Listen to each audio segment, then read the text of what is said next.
প্রিয় দর্শক, ব্যবসার খবর পেজ থেকে স্বাগত জানাচ্ছি। আমি এম এ কবির। আমি সবসময় আপনাদের বিভিন্ন ব্যবসার আইডিয়া নিয়ে কথা বলে থাকি। দেখুন, আজকে আপনাদের এই যে বগুড়া বিখ্যাত হচ্ছে আলু উৎপাদনের জন্য, সেই আলু চাষ করে যদি কৃষক যদি লাভবান না হতে পারে, তাহলে তারা কেন বারবার আলু চাষ করবে? গত বছর আমরা দেখেছিলাম প্রায় 10 টাকা কেজিতে আলু চলে আসছে।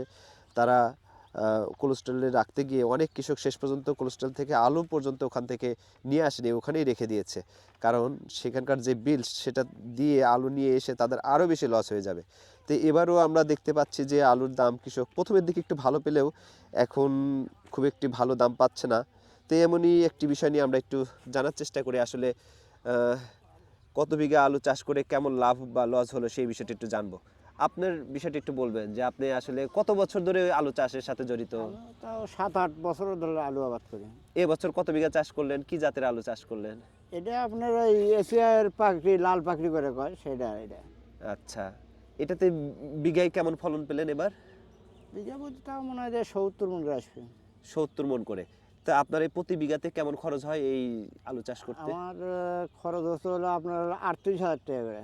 38,000 টাকা। এখন কত করে মন দাম যাচ্ছে? এখন চলেছে 500 টাকা মন, মানে 12.5 টাকা কেজি। 12.5 টাকা কেজি। তাতে আপনার লাভ লসের হিসাবটা কি দাঁড়ালো? ওই লস হবে কিছু, প্রতি বিঘাতে তাও কত টাকা লস যাবে? 5-7 হাজার টাকা লস হবে। 5-7 হাজার টাকা লস যাবে। আর আপনি যদি এটা কোলেস্ট্রলে রাখেন, যদি পরবর্তীতে মোটামুটি দাম পান, তাহলে তো মনে হয় একটু লাভ হওয়ার এখন সুযোগ আছে কি? কোলেস্টোরে যে কি হবে ওটা তো এখন শিওর দেওয়া যাচ্ছে না। আর আমরা আলু তুলে আবার ভুটা টুটা গাড়ি, তো ওই জন্য আগে তাড়াতাড়ি তুলে আল দিচ্ছি। ও আচ্ছা, মানে বিক্রির একটা তাড়া থাকে, আবার হ্যাঁ, টাকারও দরকার থাকে, আবার টাকারও দরকার। ভুট্টাও লাগাবেন। তো আপনারা যদি মানে কোলেস্ট্রলের এবার প্রতি বস্তা কত টাকা করে দিতে হয়? এবার রেট কত?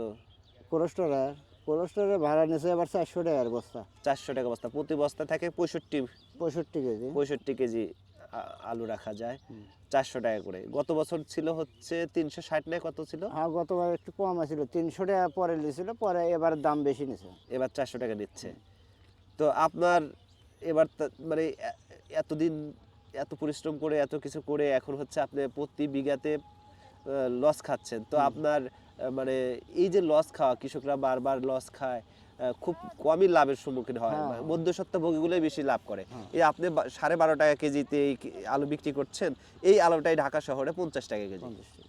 এর মাঝখানে লাভ করতেছে যারা কিনছে এবং ঢাকাতে বিক্রি করতেছে, তারাই হচ্ছে লাভবান হয়। লাভ তো ব্যবসা আলাদা, আমাদের কিছুই না। কৃষক সব সময় হচ্ছে সঠিক মূল্যটা পায় না। লস। আচ্ছা, এই যে আমি দেখছিলাম অনেকে আলু তুলে দেয়, এই যে তুলে দিলে তাদের কত টাকা দিতে হয় মন প্রতি? ওটা আপনার 40 টাকা মন দিতে হয়। 40 টাকা মন দিতে হয়। আচ্ছা আচ্ছা, এই যে বগুড়া একটা আলু পাওয়া যায়, মানে কি আলু, ভর্তার জন্য বিখ্যাত, ওটার নাম কি? ওটা পাখি হাগড়া আলু করে খায়। হাগরাই আলু। তো ওই আলু, মানে এই আলু যদি দাম 20 টাকা থাকে, ওটার দাম 50 টাকা থাকে, এত পার্থক্য হয় কেন? ওটার দাম বেশি হয় কেন? এখন ওটা উৎপাদন কম, তো ওটা গাড়ে কম।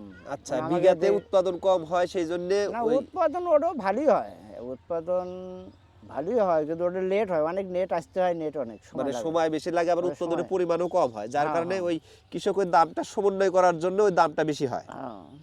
আচ্ছা, আপনাদের এই মানে সরকারের কাছে কোনো আবদার আছে কিনা যে এই যে প্রতি বছর আপনারা লস এখন খান? সরকার তো কি করবো কন, আমাকে প্রতি বছরে আমরা লস খাচ্ছি।